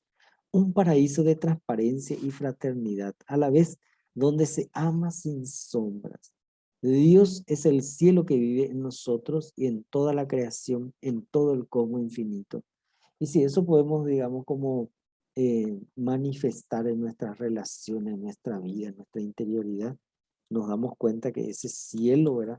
Es justamente esa manifestación de su presencia en medio de nosotros. Santificado sea tu nombre. El Dios Santo, ¿verdad? Este se encuentra, por ejemplo, en el Antiguo Testamento, que quiere decir lo separado, lo que, lo distinto, ¿verdad? Lo fuera de lo normal, lo que no se identifica con ninguna criatura ni con ningún ser humano, ¿verdad? Santificar el nombre de Dios es realizar una acción de división y de separación, es aprender a distinguir al verdadero Dios del falso. Entonces, Dios como que no le podemos aprisionar ni agarrar para nuestros beneficios personales, ¿verdad? Santificar quiere decir que es lo totalmente otro, ¿verdad? Y no le podemos como aprisionar y usar para beneficios personales, ¿verdad? La santidad de Dios no es únicamente de carácter moral, es plenitud de ser, de vida, de fuerza, eleva a Dios por encima de cualquier criatura, porque yo soy Dios, no un hombre, en medio de ti está el santo, dice. Entonces, el Dios santo es al mismo tiempo el Dios cercano al hombre. La santidad de Dios no excluye que Dios sea cercano al hombre. El Dios totalmente otro es al mismo tiempo el Dios entrañablemente cercano a los hombres hasta el punto de decir que toma partido por los oprimidos. He visto la opresión de mi pueblo, he bajado, dice, ¿verdad? He decidido sacarles de la opresión. El Nuevo Testamento manifiesta que la santidad de Dios se muestra en el ser y en el obrar de Jesús. Tú eres santo de Dios. le dice en el Evangelio de Juan. Y descubrimos maravillados que el Dios tres veces santo es en Jesús amigo de pecadores, publicanos, marginados. El Dios trascendente se ha hecho en Jesús de Nazaret, el Dios con nosotros, el Dios próximo y cercano a los humanos, hasta tal punto que los fariseos le acusan diciendo, ese hombre acoge a los pecadores y come con ellos. Entonces, santo quiere decir, digamos, aquel eh, que, que aquel que es totalmente otro, pero al mismo tiempo ayuda, digamos, a separar lo que es propiamente de ese Dios cercano, amigo, compañero, ¿verdad? De lo que podría ser también un falso Dios. Entonces, santificar el nombre de Dios, ¿verdad? Significa proclamar en el mundo y ante los seres humanos ese santo nombre de Dios, con nuestras obras, con nuestra vida, ¿verdad? Tomando en serio a Dios sin pretender nunca manipular ni ponerle al servicio de nuestros intereses, ¿verdad? Cantando con los ángeles, ¿verdad? Amando a Dios con todo nuestro corazón, porque Él es bondad infinita y porque nos amó primero, ¿verdad? Sufriendo cuando el santo nombre de Dios es injuriado y despreciado, a veces también maltratado en los cuerpos de tantas personas que viven también en esas injusticias sociales, humanas, ¿verdad? Poniendo al lado de los empobrecidos y oprimidos para luchar por su libertad, de su dignidad humana, denunciando la injusticia, la mentira, la violación de los derechos humanos, ¿verdad? Proclamando que Dios está cerca de modo especial en tantas personas, ¿verdad? En nuestra vida, ¿verdad? Celebrando también esa vida en las criaturas que nacen, en la naturaleza, en todo, digamos, como que ese rostro sonriente de Dios que se hace patente, ¿verdad? En nuestras experiencias, en nuestra vida, ¿verdad? Poder caminar en esa seguridad de nuestra vida, de ese Dios que nos sostiene, nos acoge. Venga a nosotros tu reino. La petición venga a tu reino es el corazón del Padre Nuestro y de toda la oración cristiana. El reino, como hemos visto, ¿verdad? Que es el tema central de la vida y predicación de Jesús y también de su oración, ¿verdad? Entonces es muy interesante que cuando rezamos el Padre Nuestro y que digamos, venga a nosotros tu reino, nos recordemos de todo lo que dijimos en estos 3 cursos que hicimos, ¿verdad? De este reino de Dios. Es ese Dios mismo, ¿verdad? Que es Trinidad de personas que se aman y constituyen la primera familia y a partir de ella irrumpe y se desarrolla en nuestro mundo. El reino es Dios mismo como Padre entrañable y la relación que reina entre Él y su Hijo unidos por el lazo de amor que es el Espíritu Santo, ¿verdad? Cuando decimos venga a nosotros tu reino, pedimos que se realice esa soberanía absoluta de Dios sobre nosotros, sobre la humanidad y su caminar en la historia y se manifieste plenamente. Pedimos que se cumpla su plan divino de salvación, que todos lo reconozcamos como Padre entrañable, que vivamos como hijos suyos y como hermanos entre nosotros. El reino de Dios cuya venida pedimos en la oración del Padre Nuestro es reconocer y experimentar a Dios como Padre querido y a partir de esa experiencia vivir como hermanos de todos los hijos de este Padre querido, ¿verdad? Aprender, digamos, a vivir esta filiación, ¿verdad? En nuestra propia vida, sintiéndonos amados profundamente por Dios. La comunidad orante pide que el Padre sea reconocido y alabado por todos, que el Hijo sea Señor de la creación entera y que el Espíritu Santo sea la vida de todos. Pedimos que la Iglesia alcance su plenitud total y que la entera humanidad sea ya liberada del pecado y de la muerte, su último enemigo. Entonces la salvación se habrá realizado completa y totalmente, ¿verdad? La siega se habrá realizado ya. La sala del banquete estará llena, teniendo todos los invitados el traje de fiesta. Entonces ya no habrá llanto, lágrimas, enfermedades, muertes, sino vida, paz, felicidad y alegría para siempre, en la eternidad de Dios. Hágase tu voluntad en la tierra como en el cielo. En las palabras de esta petición aparece inmediatamente claras 2 cosas. Existe una voluntad de Dios con nosotros y para nosotros que debe convertirse en el criterio de nuestro querer y de nuestro ser. Y también las características del cielo que es allí se cumple indefectiblemente la voluntad de Dios. O con otras palabras, que allí donde se cumple la voluntad de Dios está el cielo. La esencia del cielo es ser una sola cosa con la voluntad de Dios, la unión entre la voluntad y la verdad. La tierra se convierte en cielo si en la medida en que en ella se cumple la voluntad de Dios, mientras que es solamente tierra, polo opuesto del cielo, y si en la medida en que se sustrae a la voluntad de Dios. Por eso pedimos que las cosas vayan en la tierra como van en el cielo, que la tierra se convierta en cielo. Enorme es nuestra tarea, ¿verdad? Porque como les dije a ustedes, ese intercambio, nosotros pedimos, ¿verdad? Que eso se haga patente. Ese es nuestro deseo. Y esa voluntad, ¿verdad? La Sagrada Escritura parte del presupuesto de que el hombre en lo más íntimo conoce la voluntad de Dios, que hay una comunión de saber con Dios profundamente inscrita en nuestro corazón, que le llamamos conciencia, ¿verdad? Y al rezar, hágase tu voluntad, no es una oración de resignación, sino una invocación llena de confianza y esperanza dirigida al Padre para que se realice su voluntad ya en la tierra, ¿verdad? El orante pide que se realice en nosotros su designio de salvación. Y pasamos a la segunda fase, el segundo bloque del Padre Nuestro, que vamos a comenzar a pedir las cosas que son propiamente humanas. La cuarta petición del Padre Nuestro nos parece la más humana de todas. El Señor, que orienta nuestra mirada hacia lo esencial, a lo único necesario, sabe también de nuestras necesidades terrenales y las tiene en cuenta. Y aquí en esta oración del danos hoy nuestro pan de cada día, hay una traducción, ¿verdad? Una palabra que difícilmente se pueda traducir, ¿verdad?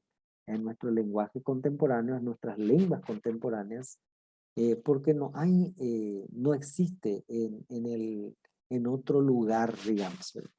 Y justamente eso hace que nuestro Padre Nuestro, hoy día nosotros digamos, danos hoy el pan nuestro de cada día. Pero yo recuerdo a las gentes mayores, muy adultas, ¿verdad? Cuando yo era criatura, escuchaba a la gente decir, danos el pan del mañana, dánoslo hoy, ¿verdad? Y el Papa Benedicto XVI, él hace un estudio de esa expresión, que justamente el texto del Padre Nuestro se puede entender desde las dos perspectivas, ¿verdad? Como la explicación, ¿verdad? De San Cipriano, mártir, llama la atención sobre dos aspectos importantes de esta petición, ¿verdad? Como en la invocación Padre Nuestro había subrayado la palabra nuestro en todo su alcance, también aquí destaca que habla de nuestro pan. Y eso es interesante porque si ya habíamos dicho Padre Nuestro y ahora estamos diciendo también, danos hoy nuestro pan. ¿Qué es lo que es ese nuestro pan? Y ese nuestro pan puede ser, digamos, ¿verdad? Nuestra realidad cotidiana, nuestra experiencia, ¿verdad? Pero al mismo tiempo nuestro pan es Jesucristo.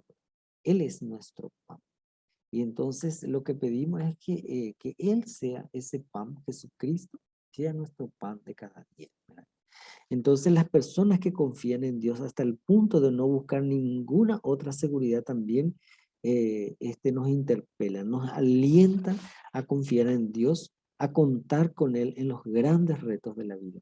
Al mismo tiempo, esa pobreza motivada totalmente por la dedicación a Dios y a su reino es un gesto de solidaridad con los pobres del mundo. Un gesto que ha creado en la historia nuevos modos de valorar las cosas.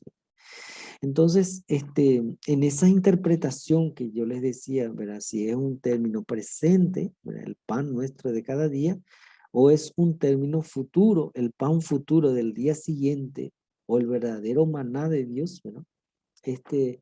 Entonces la petición sería una petición escatológica, ¿verdad? Del tiempo, del fin. Es la petición de una anticipación del mundo que va a venir, ¿verdad? Es decir, que el Señor nos dé hoy el pan futuro, el pan del mundo nuevo, que es Él mismo. Entonces la petición tendría un sentido que ya decimos, ¿verdad? Escatológico, San Cipriano relaciona el pan nuestro a la Eucaristía, que en un sentido especial es el pan nuestro, el pan de los discípulos de Jesucristo. Dice nosotros que podemos recibir la Eucaristía como pan nuestro, tenemos que pedir también que nadie quede fuera, excluido de este cuerpo de Cristo. Entonces podemos englobar las dos perspectivas, ¿verdad? Cuando estamos rezando, darnos hoy el pan de cada día, ese pan cotidiano de nuestra sobrevivencia humana, pero al mismo tiempo lo que pedimos es que ese pan nuestro, que es Jesucristo, se nos dé cada día a día, su vida, su experiencia, su comunión con Él, ¿verdad? Estar con Él. Y al mismo tiempo pedimos también que ese pan del cielo, ¿verdad? Ese pan escatológico, ¿verdad? Ese compartir, ese banquete de esa realización del sueño de Dios, se haga ya hoy también en medio de nosotros, ¿verdad? Entonces, el pan que anhelamos, aquello que deseamos para esta vida plena, definitiva, última con Dios, ya también hoy se haga patente. El pan del mañana, dánoslo hoy, ¿verdad? Adelántanos, ¿verdad? Ese pan del futuro, ese pan del cielo. Precioso, digamos, ¿verdad? Como el sentido, digamos, de esa plenitud de Dios que ya nosotros también vivamos. Lo que en el fondo decimos es que ese reino de Dios, ¿verdad? Se haga ya viva, que se haga ya patente como alimento nuestro cotidiano, ¿verdad? En el día a día. Perdona nuestras ofensas como nosotros perdonamos. La quinta petición del Padre Nuestro presupone un mundo en el que existe ofensa, ¿verdad? Entonces, y en eso pedimos que, que nos perdone, ¿verdad? Nuestras ofensas. Con esta petición el Señor nos dice, la ofensa solo se puede superar mediante el perdón, no a través de la venganza. Dios es un Dios que perdona porque ama a sus criaturas, ¿verdad? Pero el perdón solo puede penetrar, solo puede ser efectivo en quien a su vez perdona, ¿verdad? Y es lo que ya hemos visto en la parábola, ¿verdad? Del siervo inmisericordia, ¿verdad? Y del patrón, ¿verdad? Misericordioso que perdona la deuda de su trabajador, ¿verdad? Ahí vemos claramente, digamos, esa relación que se da. Y uno de los males morales más graves de nuestro tiempo es la pérdida de esa conciencia de pecado, ¿verdad? La ofensa para ser experimentada como tal presupone la relación entre las personas y la comunión con Dios, ¿verdad? Lo que debía haber hecho, no lo hice. Mi prójimo necesitaba para reanimarse, ¿verdad? Una palabra y yo le negué, ¿verdad? Lo que nos lleva a perdonar es el haber experimentado que Dios nos ha perdonado a nosotros primero. Como dice esta quinta petición del Padre Nuestro, hay una estrecha relación entre el perdonar y el ser perdonado. Si no acogemos el perdón de Dios, que se adelanta siempre a perdonarnos, como nos contó Jesús en la parábola del Hijo Pródigo, difícilmente nuestro corazón se puede abrir a perdonar a los demás. La expresión como nosotros las perdonamos no significa que le damos ejemplo a Dios para que aprenda a perdonar. Con esta petición el Señor nos dice, el perdón solo puede penetrar, solo puede ser efectivo en quien a su vez perdona. Jesucristo crucificado perdonó a los que acababan de crucificarlo. Padre, perdónalos porque no saben lo que hacen, ¿verdad? Ahí podemos darnos cuenta, digamos, de la magnitud de lo que significa esta petición del perdón. Creer en esa fraternidad, en esa reconciliación universal y que en la medida que también nosotros perdonamos, ¿verdad? Pedimos también a Dios que nos perdone. Entonces sus discípulos han de hacer lo mismo. Jesús lo dijo con frecuencia, sean misericordiosos como misericordioso es nuestro Padre del cielo. Y vamos llegando a los últimos, ¿verdad? no nos dejes caer en la tentación. Eso es muy interesante también, la idea de la tentación. No son las tentaciones pequeñas del día a día lo que nosotros le pedimos cuando rezamos, no nos dejes caer en la tentación, ¿verdad? La tentación de la que pedimos a Dios que nos libre no se refiere a pequeñas debilidades, sino a las grandes opciones que orientan la vida cristiana, cuyo rumbo pretende cambiar totalmente la tentación, como pretendió hacer Satanás con Jesús. Recuerden, digamos, las tentaciones que Jesús, por las que pasó, ¿verdad? Las tres grandes tentaciones. Nosotros esas tentaciones lo que pedimos para que no caigamos en esas, ¿verdad? Esta es la gran tentación de la que habla Jesús en su predicación y a la que se refiere el Padre Nuestro: abandonar a Dios y sus caminos para seguir otra ruta en la vida. Jesús invitó a sus discípulos a que oraran para verse libres de esta tentación global. La gran tentación consiste en abandonar a Jesús y al Padre que le ha enviado, en dejar de seguirle para llevar una vida egoísta centrada en satisfacer las ambiciones humanas de poder, de prestigio y de placer, y poniendo en ello el sentido de la propia vida, ¿verdad? Las tres tentaciones de Jesús, ¿verdad? Entonces, lo que decimos, digamos, que es posible orientar nuestra vida en esa acción, en esa fuerza del Espíritu. Y finalmente, líbranos del mal es como un desarrollo de no nos dejes caer en la tentación en una visión positiva, ¿verdad? Retoma la penúltima y la pone en positivo. Si en la penúltima petición predomina el no, ¿verdad? No dar al maligno más fuerza de lo soportable. En la última petición nos presentamos al Padre con la esperanza fundamental de nuestra fe: sálvanos, redímenos, líbranos. Y en nuestro tiempo el mal que ofende a Dios y humilla al ser humano aparece a veces con la figura del egoísmo, y así podemos, ¿verdad? Lo que pedimos es que nos libre del mal, ¿verdad? Los discípulos de Jesús sabemos que vivimos en comunidad de riesgos. Nadie ha de orar solo por él mismo, sino que todos debemos tener en cuenta cuando rezamos los peligros que corren nuestros hermanos. Entonces, en ese plural, pedimos también a Dios que pusiera límite a los males que asolan el mundo y nuestra vida. Y bueno, o sea que para que vean, digamos, todo el recorrido que hemos hecho para llegar hasta el Padre Nuestro como la expresión ferviente, digamos, eh, de nuestra fe, y vivir como seguidores de Jesús como miembros también participantes de este reino de Dios. Y bueno, o sea que me pasé todos los límites de nuestro tiempo. Espero que les sirva, les ayude también a vivir su fe, a encontrarse con el Señor, que sea también una sacudida espiritual en este tiempo pascual, que vamos cerrando también el tiempo pascual, ¿verdad? Porque ahora vamos a celebrar Pentecostés, la venida y después también la celebración de la Trinidad. Y bueno, si tienen algunas indicaciones, comentarios breves, así para ir cerrando, y así cerramos también nuestro curso sobre el reino de Dios que hemos hecho en estos tres últimos bloques, ¿verdad? Tres últimos momentos.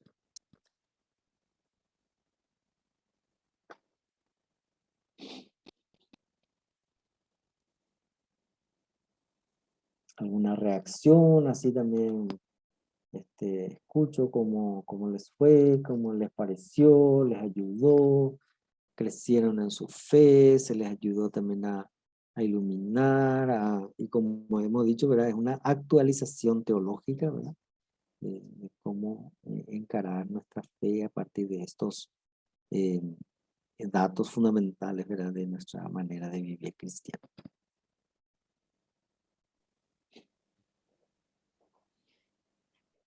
Muy agradecida, Padre. Muy Bueno, agradecida. Tengo mucho para rumiar, como se dice. ujú, Esto me ayuda a mirar de frente mi actitud como bautizado, bautizada, y ver un poco en qué me falta mejorar. Aprendí muchísimo, fue muy claro su exposición, Padre. Por eso le vuelvo a repetir, tengo mucho para rumiar. Muchas gracias, Padre. muy bien, Mariacida, gracias. ¿Quién más? Teresita, Néstor, Elo, Elda, ¿qué más? Y así vamos cerrando. Buenas noches, Padre. Marta, sí. ¿Cómo está? Antes que nada, una vez más, decirle muchas gracias por este curso y porque creo que todos crecemos en espíritu y crecemos también en los conocimientos que a través suyo estamos recabando, al menos eso es en mi caso. Me gustó mucho el Padre Nuestro, jamás lo medité así y ahora va a ser diferente. El rezo del Padre Nuestro para mí ya desde ahora es diferente. Y esa separación de los tres primeros que corresponde a Dios, eh, o sea que se refiere a Dios, pero nos corresponde a nosotros. Es un compromiso demasiado grande.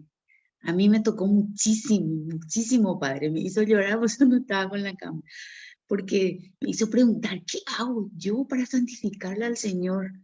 Es hermoso, Padre, hermoso, hermoso, hermoso, y le doy gracias de nuevo. Y así como usted dijo, todavía ningún estudioso logró hacer esa separación. Le puedo decir que usted es un pionero en esto y gracias, Padre. Solamente eso puedo decirle. Muchísimas gracias.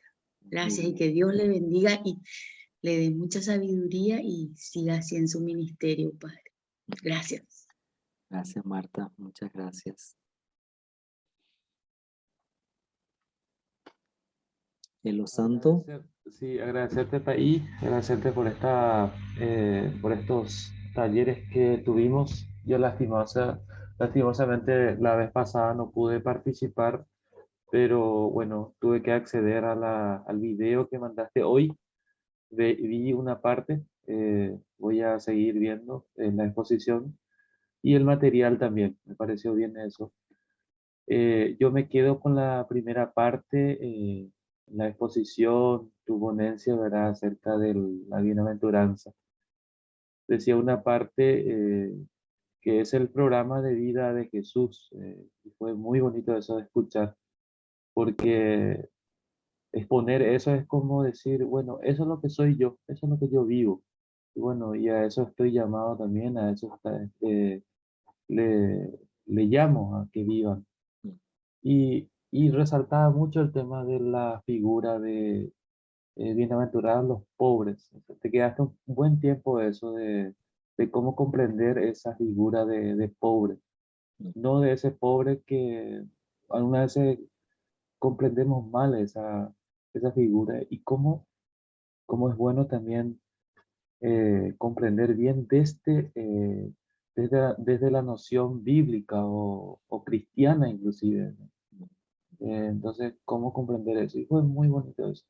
Bueno, me quedo eso y agradezco. Ojalá que podamos seguir esto, ¿verdad? Y así como famoso, eso dice, yo voy a participar la próxima, los encuentros todos, ya todos, pero bueno, la verdad que ojalá que tenga una continuidad acerca de la vivencia de Jesús. Muy bien, muchas gracias, Elo. ¿Qué más? Y así cerramos. Néstor, ¿quería decir algo? ¿O Eduarda? Sí, Quería Eduarda. decir que le doy la oportunidad a los demás, pero bueno, comparto los pensamientos y sentimientos también, porque no va solamente a lo intelectual, pero ayuda mucho cambiar una manera de interpretar, cómo cambia, puede llegar a cambiar hasta el sentimiento, como expresaba una de las hermanas. Y eso nomás digo. Realmente es para seguir leer, Mm, mm. meditar, rezar y más que nada llevar un poquito a la vida. O sea, porque todo al final termina en hacer el bien al otro. Es como una respuesta también, tanto lo de las bienaventuranzas, al bien que uno recibe. ¿Sí? Mm.